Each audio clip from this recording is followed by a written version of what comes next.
This past winter, the state of Arizona passed a key piece of water legislation. It's called the Drought Contingency Plan, and it acknowledges the fact that the Colorado River is providing less water than it used to the 7 states that depend on it. In fact, places that rely on the river are now facing a looming shortage. We traveled to Phoenix to find out how the growing city is preparing for a future with less water.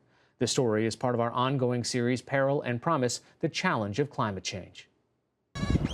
Arizona is in its 19th year of drought, but walking around the more than 400 acres of the Tres Rios wetlands just outside Phoenix, you'd be hard-pressed to find any evidence of that. 150 different species call this place home for at least part of the year. There's lush native vegetation, large ponds, and water rushing through man-made tunnels. So how is this wetland staying wet? We've been reclaiming and reusing our wastewater for about 40 years now. Catherine Sorensen is the director of Phoenix's Water Services Department, which delivers water to about 1.5 million people. After it's used, some of it ends up here at Tres Rios. What percentage of your overall water from Phoenix is recycled, so to speak? Actually, all of it. So all the wastewater that's generated here in the city of Phoenix gets reclaimed and reused for one purpose or another. Phoenix's wastewater is treated at plants like this. There are 2 of them in the area. This site releases about 53 million gallons of newly cleaned water a day into this constructed wetland system. The series of ponds helps polish or reduce chlorine levels in the water before it's pushed into a nearby river. The city sends more than 23 billion gallons a year of recycled wastewater to a nuclear power plant. An additional 16 billion gallons a year are used to irrigate nearby crops. This water recycling effort is part of Phoenix's larger strategy to secure long-term access to water. To achieve that, this desert city is counting on water storage and conservation. The thing about Phoenix is it's hot and dry here. It's always going to be hot and dry here, right? We want people to save water because they live here, because it's part of embracing a desert lifestyle. Drive around the city, you'll see the conservation efforts from one front yard to the next. These gardens require little or no water. We did come across lush landscaping and lawns being doused, but Sorensen estimates that only about 14% of homes have grass today, down from 80% in the 1970s. She cites not only water conservation campaigns, but also the cost of water as 2 of the biggest reasons for the change. Since 1990, the city charges ratepayers a 28% premium for water in the summer when demand is highest. And Phoenix's efforts at conservation are paying off. We use less water today than we did 20 years ago, but we serve 400,000 more people with that same amount of water. Those savings are crucial for a growing desert city with mounting pressure on its water resources. Phoenix is served by 3 rivers, the Verde, the Salt, and the Colorado. The Colorado, which originates from snowpack, supplies Lake Mead. It's America's largest reservoir and provides about 40% of the city's water. But that source is under threat. Over the past century, the Colorado River's flow has declined by about 16%. Scientists point to climate change as a main reason. A warming environment means less snowpack and less water in the river. They project even greater losses over the next 50 to 100 years. This means less water in Lake Mead. Levels have dropped 120 feet over the last 20 years, and the Federal Bureau of Reclamation is projecting a shortage as soon as next year. We are very aware that climate change is happening, that we have increased risk of drought, and also that more of our precipitation is going to come in shorter, more intense events. Kate Gallego is the recently elected mayor of Phoenix.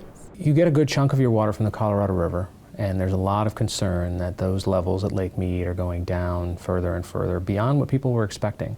What happens to Phoenix's water supply if the Colorado stops giving?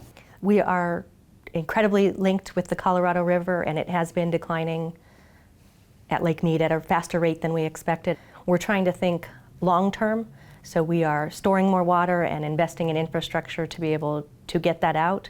For more than 20 years, Arizona's Water Storage Agency has been saving the state's unused Colorado River allotment in underground aquifers. It now has about half a year's worth of water that can be shared with cities, including Phoenix, should there be a water shortage. Building on this idea, Phoenix has struck its own separate water storage agreements with other Arizona cities. Take its arrangement with Tucson. Phoenix uses only 2/3 of the water it is entitled to from the Colorado River, so it stores up to 12 billion gallons of water every year in Tucson's aquifers. Tucson can then use that water when it faces a shortage. In exchange, Phoenix will get to use future Colorado River water that's allocated to Tucson. So we go out and acquire supplies every chance we get. We make sure we have a diverse basket of them, more than we need today to meet our demands so that we can provide for the future. That sometimes means paying partners to conserve water. Have you in your lifetime seen this river flowing? Very rarely.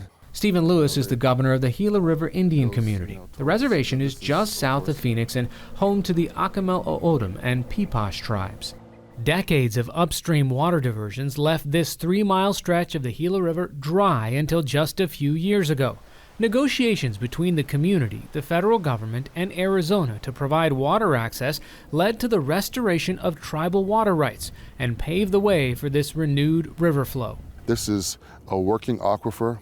It recharges water, which builds up our groundwater supplies, but also this allows us to use our Colorado River water for conservation purposes. The community now uses or stores its full allocation of Colorado River water in underground aquifers. But in 2017, Phoenix and several other partners paid the community $12 million to leave some of its water in Lake Mead. This pay-to-conserve transaction is called system conservation. Essentially, you find someone who's willing to use less water. Someone compensates them for using that less water. The water, though, that's saved, it doesn't belong to anybody. It belongs to the system. That's why it's called system conservation. It stays up in Lake Mead and just helps boost reservoir levels for everyone who depends on that water. Phoenix is also partnering with environmental organizations to maintain levels on the Salt and Verde rivers, 2 bodies of water that supply the city. An hour and a half north of Phoenix in the rural town of Camp Verde, we met up with Kimberly Schoeneck. She works for the nonprofit Nature Conservancy, managing projects along the Verde River.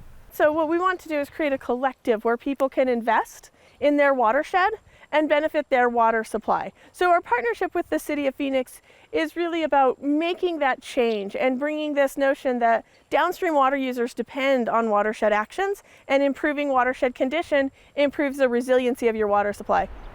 Phoenix is contributing hundreds of thousands of dollars over the next few years to resiliency projects here.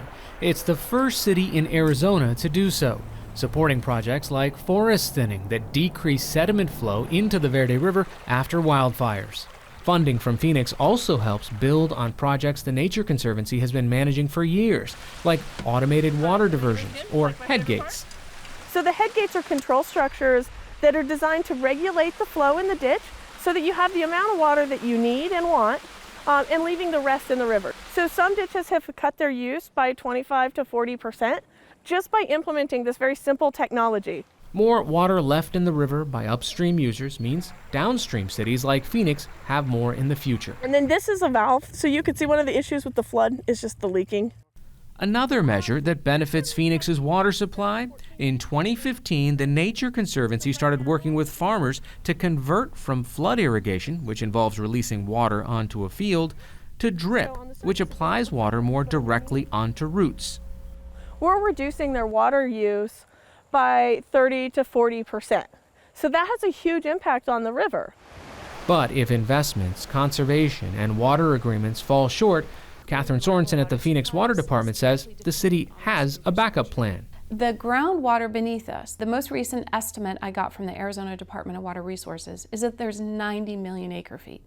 That's 300 years worth of water for Phoenix. But accessing that water will require a significant investment, an estimated $500 million to dig deep, expensive wells and install pipes to carry water to areas that may be cut off in the future. In January, the City Council approved a rate hike that would help fund the new infrastructure. It's an investment against a warmer future that the city knows is coming. Oddly, I think that Phoenix is better positioned to deal with climate change than a lot of other cities across the country and the world. I know that sounds strange, but I think we're always in the trenches here. We are always in the trenches. It is always hot and dry here. And preparing for a future where it's going to be hotter and drier, we know how to do that.